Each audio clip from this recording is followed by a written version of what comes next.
Mullen Automotive stock rose by a further 12% during the first session of 2023. Can the upward march that stretches back to December continue for the stock on Wednesday?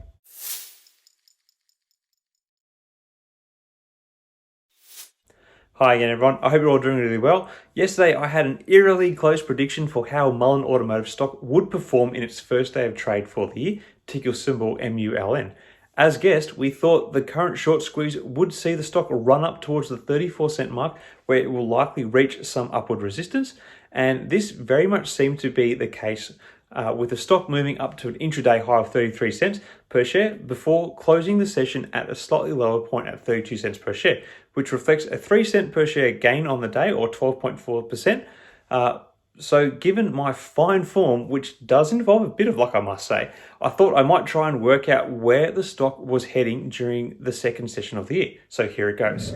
So based on how the shorts data has evolved for Mullen Automotive, we have seen an increase in the percentage of the float shorted, which has jumped from 43% to 54%.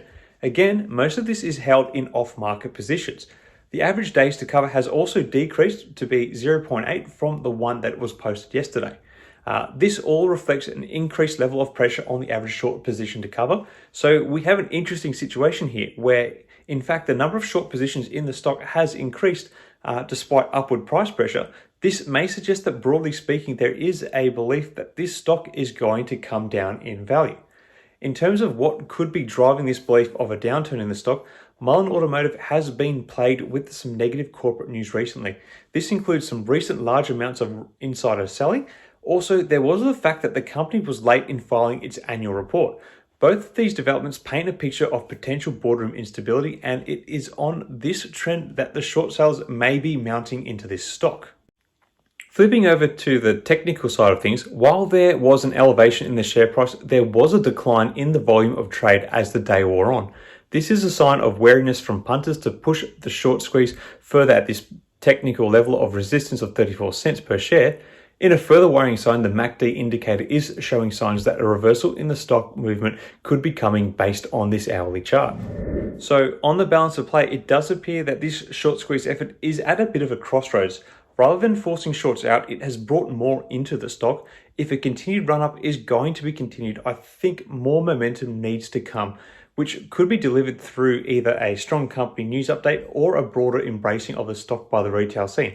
With none of this forthcoming, as such, I think we could be in for an unstable day for the stock, with a potential retreat in the stock price if it fails to again push beyond the 34 cent per share mark. I just think at this stage that the shorts have too much momentum behind them for the squeezes to get a hold of the stock. If downward pressure mounts, a retreat down to 29 cents and 27 cents seems to be the logical points for the stock price to head, as this is where we've seen lower support. That's not to say this current short squeeze play is over, but I think Wednesday is not likely to be a part of the continued push up in the Mullen stock price. Not that any of this is investing advice. Anyway, where do you see Mullen stock going next? Do you think the negative boardroom developments are a reflection of boardroom instability, or do you think it's just a minor detail? Let me know your thoughts in the comments below about the stock. Until next time, everyone, may the markets trade in your favor. Cheers.